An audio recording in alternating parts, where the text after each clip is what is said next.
Oui, bonsoir les amis, bonsoir chers frères africains. Je suis un aventurier et mon nom, je suis un Rastaman, mon nom, je me nomme Black Jah Africain, le nègre. Oui, Black Jah Africain, le nègre. Voilà. Et c'est un flot qui se passe dehors maintenant par des migrations, des otages. On prend des gens, on les couvre, on fait ceci, on fait cela. Mais je pense, et en tant qu'un aventurier, que je sais beaucoup des choses qui se passent parce que je vois personne ou qu'on appelle les trafiquants qui restent peut-être ou en Libye ou au Niger ou au Tchad ou en Algérie appeler quelqu'un qui sort du Cameroun ou sort du Nigeria, sort du Mali, sort de la Côte d'Ivoire, sort du Sénégal, viens. Non. C'est le désir personnel de la personne qui veut aller sur une destination, comme on dit, nous tous beaucoup on dit, mais aller chercher le bonheur. Mais il part de lui-même, mais arrivé en route, il tombe sur une embuscade, comme parfois il peut aussi tomber. Et beaucoup parmi des immigrants, beaucoup ne tombent pas dans l'embuscade, c'est eux-mêmes. Majorité des Camerounais, parce qu'ils connaissent les parents, quand ils arrivent, manque d'argent, ils appellent les parents, n'ont pas donné d'argent. Et dites aux gens de les fermer dans une chambre, commencer à faire des mains, comme si les frapper, crier, pour que les parents envoient l'argent, ils continuent sa destination. De un, il est quitté au Cameroun, il n'a pas de métier, c'était un pauvre besquineur, il ne sait rien faire, c'était un sauveteur. Mais quand il arrive déjà dans les pays comme en Algérie par exemple, il faut travailler dans la maçonnerie ou du soudeur ou de ce que tu connais bien comme métier, tu dois t'en sortir pour continuer. Des autres le font, mais des autres viennent qui sont rien que des mendiants. Et beaucoup disent qu'on peut mettre stop. Oui, je sais bien. Et je pense aussi qu'on peut mettre stop sur ces frérots. Oui. Mais pensons aussi une chose. Pour mettre stop, ici, et dans la vie, si on dit, aime ton prochain comme toi-même. Si ceux de l'Occident aimaient vraiment les Africains comme eux-mêmes, ceux qui nous apprécient langue qu'on cause comme français là, si nous aimaient vrai, comme c'est écrit dans le bouquin, dans la Bible, je crois que toutes les choses devaient être stoppées. Parce que je pose beaucoup de questions aux aventuriers. Moi, je suis aussi un aventurier, mais je pose beaucoup de questions. J'aime savoir, j'aime trop. Pourquoi. L'autre, je m'ai dit un jour, ah, Blardja, je suis quitté du Cameroun parce que mon ami qui est en France m'a fait comprendre qu'en marchant, il a ramassé un billet de 500 euros, 300 et poussé de 1000. Voilà ce qui est entré dans sa tête, dit qu'il va partir parce que l'argent de là-bas est beaucoup. Mais moi, je crois. Mais je pense, si dans ce monde-là, ce n'est pas le pays de tiers-monde, que vraiment on a pensé à la chair humaine, au sang humain, on avait une seule chose dans ce monde, de ne pas avoir l'immigration.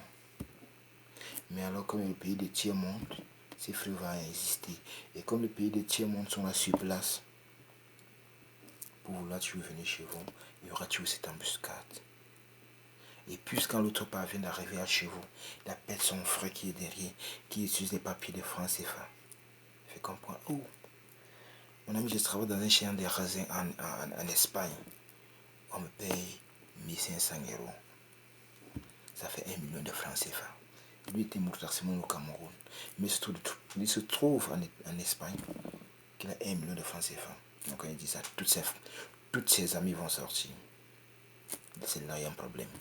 Ou l'autre se trouve en Europe qui travaille dans une boîte de nuit, dans un cafetière. On lui paye 1000 euros, 650 000. Son ami qui travaille le pouce au Cameroun ou dans les autres pays. Il n'arrive pas à l'avoir. Quand il a passé un coup de téléphone, que mon ami me paye tel montant. Ah non. Lui, c'est lève au Cameroun. Il va aller sans destination à cause de la monnaie. Ça, c'est là un problème. Ça, c'est là il y a un problème.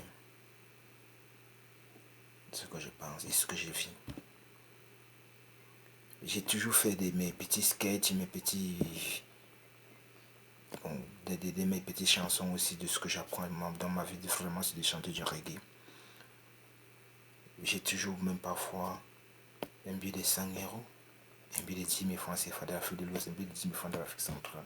Mais quand je suis sur scène, pour voir, comprendre ce qui est dans la tête des immigrés, parce que j'ai fait ça dans mon pays, dans où je suis immigré, j'ai immigré. Quand je sors un billet de 100 euros, je jette. Je sors un billet de 10 000 francs CFA de l'Afrique centrale, je jette un billet de 10 000 francs.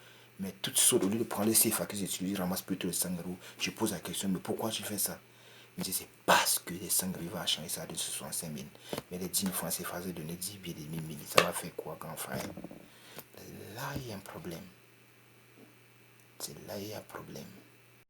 La majorité des enfants africains pensent là-bas, il y a la grande monnaie, il y a une grosse monnaie. Et chez eux, il y a les papiers. Mettez fin à ça, vous verrez aussi que beaucoup ne vont plus jamais venir chez vous. Faites le même salaire en Afrique, le même salaire là-bas à l'Occident. Vous verrez qu'il n'y a plus si peu en Afrique. On a pris de certains hier en Libye, envoyés au Cameroun en vol. Mais le voici ici sont déjà arrivés encore aujourd'hui. Qui les a appelés? Qui les a appelés? Ils viennent d'eux-mêmes. Dès qu'on est à la route. Ce qui est dans les têtes, c'est d'arriver à l'Occident là-bas chez toi. On voit tout ce qui est dans les têtes. Beaucoup, oui. Dans peut-être 200 ou 300 qu'on va déporter dans les pays. Dans les 300, 100 pour ici, 200 va revenir. Je me rappelle cette année, je crois que c'est entre 2005 ou 2004, la déportation du Maroc pour le Cameroun. J'avais beaucoup de grands frères parmi. Quand ils sont arrivés au Cameroun, ils ont dormi 2 jours, 3 jours. Ils avaient un truc comme les 65 000, les 70 000, avec l'argent qu'ils avaient une poche. 3 jours, ils étaient en route en train de repartir. Beaucoup me disent, ah, quand on est d'abord seulement en Algérie, la bouteille de yaourt, on achète une bouteille de gaz en Algérie, on les charge à 200 dinars, on les achète 200 dinars, ça fait 1000 francs CFA. En Algérie, on se soigne gratis. Dans tout tas de choses, tu entends, oui. Parfois, des immigrés ont raison aussi de partir. De partir parce qu'il n'y a pas une structure dans le pays d'origine. Je suis un immigré, je suis un clandestin. Moi, Blanc Jack, qui vous dites, je suis un clandestin. Mais dans cette immigration-là, il y a beaucoup de gens qui ont des trucs à dire et qui est normal. Quand ils se trouvent en Algérie, un peu, on va un peu à 10 dinars, moins de 100 francs CFA. Mais il dit, tiens bon, il y a des choses comme ça. Quand il part se trouve dans un chantier en Algérie, qu'il est un bon technicien, se trouve qu'en une journée, il travaille sur les 6 000 dinars. 6 000 dinars, après c'est 30 000 francs CFA. 40 000, ce qu'il ne pouvait pas faire au Cameroun. Il appelle son ami, c'est comme ça qu'ils vont venir. C'est un problème de monnaie. C'est un problème de monnaie tout ça. Oui, oui. J'en sais. Je sais ce que je vous dis. Ok. Mes amis, c'est bon pour ce soir. Et on se reprendra encore très tard. Et très tôt aussi. Très tard comme très tôt. Oui, c'est la même chose. Bon, je vous remercie et à plus tard. Merci.